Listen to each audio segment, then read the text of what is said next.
Hello, my name's Marissa and I work for Garden Trends, and today what I want to talk to you about is the 5 things I always look at when I'm evaluating a seed package for the very first time. The first thing I do is I simply read what the variety name is. Today the packet I happen to have in front of me is the Zinnia Benares Giant Salmon Rose.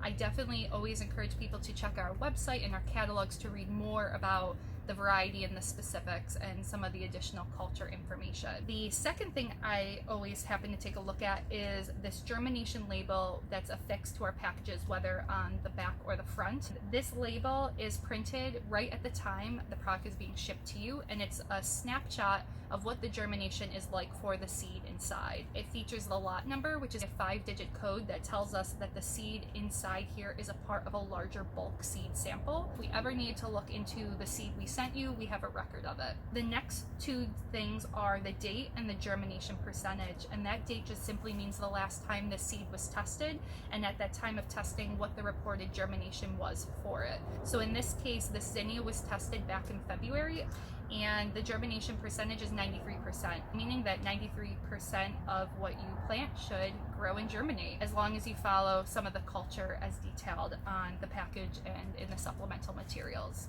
The third thing I always check for, which I think is one of the most important things, is whether or not the seed can be directly sown into your garden or it needs to be transplanted later on. Transplanting refers to that you would start the seed indoors for whatever duration the seed package encourages you to do so, and then you move it out into the garden when it's at that point in its cycle. Zinnias can go kind of either way. A lot of people directly sow them in the garden, but in this case, it is recommending that weeks to transplanting is 2 to 3. So I should really start the seeds indoors, grow them until they're a small plant, and then transplant later on into my garden. The fourth thing I look for is how the seed needs to be put into the soil media to start, whether or not it needs darkness or light to germinate. In this case, it requires darkness, meaning I'm going to put a little hole in my soil media, put the seed, and then cover it over because it needs that darkness. Other seeds typically need light, so you would actually leave the seed partially exposed or just covered very lightly. And the fifth thing I look for is the days to germination and the days to maturity.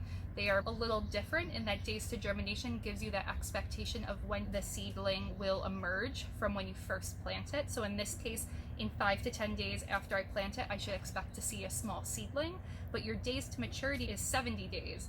So I should expect my Benares Giant Salmon Rose to be in full bloom 70 days from when I plant. I hope that was helpful, and thanks so much for watching. Best of luck in your garden this year.